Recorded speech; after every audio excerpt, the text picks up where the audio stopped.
भोसले यांचं आपण नाव आठवलं की आपल्या डोळ्यासमोर जे एक चित्र तयार होतं ते म्हणजे ती टापटीप नेसलेली साडी.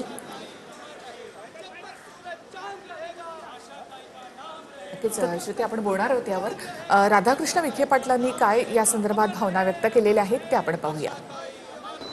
स्वर्गीय आशा भोसलेंच्या दुःखद निधनानं आज महाराष्ट्राच्या मंत्रिमंडळानं त्यांना श्रद्धांजली वाहिलेली आहे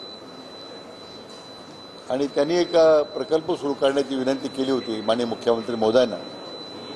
तर तो प्रकल्प पूर्णतेला नेण्यासंदर्भात माननीय मुख्यमंत्र्यांनी त्यासाठी सूतोवाच केलेला आहे आणि राज्य सरकारच्या वतीने तो प्रकल्प पूर्ण केला जाईल.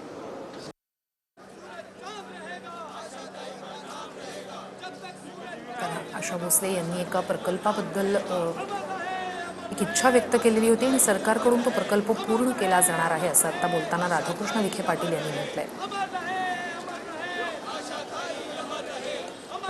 मुंबई किंवा परिसरामध्ये एखादं संगीत विद्यालय असावं असं एका मुलाखतीमध्ये मध्यंतरी कार्यक्रमामध्ये मला वाटतं मुख्यमंत्र्यांसोबतचा जो कार्यक्रम होता त्यामध्ये त्यांनी असं म्हटलं होतं की मुंबईमध्ये एखादं संगीत विद्यालय असायला हवं. तर त्या संदर्भात देखील जेव्हा लता दिदी गेल्या त्यावेळेला सरकारनं त्या संदर्भातलं की असं एखादं संगीत विद्यालय मुंबईमध्ये बांधण्याचा विचार आहे असं मुख्यमंत्र्यांनी म्हटलेलं होतं.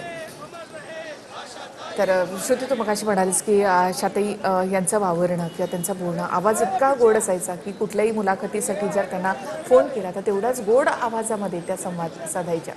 आणि जसं तुम्ही म्हणालेस की त्यांचं वावरणं किंवा हे, तर मला ती एक आठवण आठवते की आशाताईंना नेहमीच पांढऱ्या रंगाची पैठणी आवडायची आणि त्यामुळे बहुतेक कार्यक्रमांमध्ये त्या पांढऱ्या रंगाची पैठणी नेसायच्या आणि त्यासोबतच एखादं फूल असायचं डोक्यात माळलेलं, गळ्यात हार, हातात एखादं छोटंसं ब्रेसलेट किंवा बांगडी असायची. म्हणजे कार्यक्रमामध्ये येताना तो एक म्हणजे आशाताईंनी एक स्वतःला एक वेगळ्या पद्धतीने सादर केलेलं होतं. एक प्रेझेन्स असायचा त्यांचा आणि फक्त हा दिसण्यातला नाही म्हणजे त्यांचं असणं सुद्धा तिथल्या उपस्थितांमध्ये एक वेगळं हास्य निर्माण करायचं. म्हणजे एक स्मितहास्य जे त्यांच्या चेहऱ्यावर होतं ते त्यांच्या उपस्थितीमुळे सुद्धा आजूबाजूचं वातावरण हलकं करायचं, त्या ठिकाणी एक हास्य निर्माण करायचं. अगदी मुलाखतीसुद्धा जर आपण त्यांच्या बघितल्या किंवा ऐकल्या तर त्या मुलाखतीसुद्धा म्हणजे समोरच्या मुलाखत घेणाऱ्या व्यक्तीला कधीही टेन्शन येणार नाही असं त्यांचं ते एक व्यक्तिमत्व. हजर जबाबही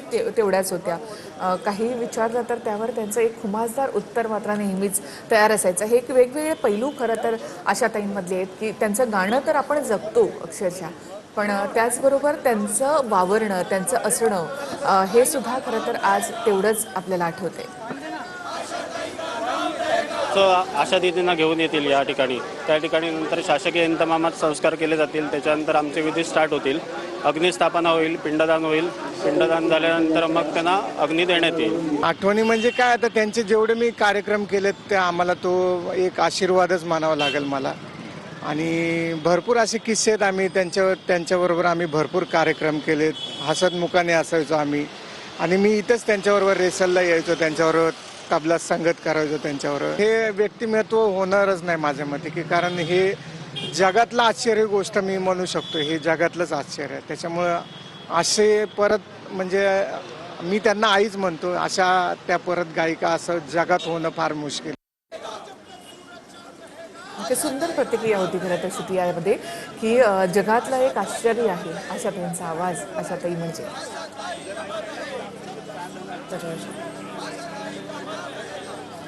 दादरच्या परिसरात या ठिकाणी आता आशाताई यांची अंत्ययात्रा पोहोचलेली आहे. वाटेत जिथून जिथून ही अंत्ययात्रा जाते त्या ठिकाणी पुष्पवृष्टी स्थानिकांकडून केली जाते. नक्कीच कृष्णा, आपण पाहतो की दादर परिसरामध्ये आता आशाताईंची अंत्ययात्रा या ठिकाणी पोहोचलेली आहे. निखिल, एक थोड्या वेळामध्ये दादरच्या स्मशानभूमीमध्ये शिवाजी पार्क जवळचे पार्क. मुख्यमंत्री देवेंद्र फडणवीस देखील आता शिवाजी पार्क या ठिकाणी पोहोचलेले आहेत.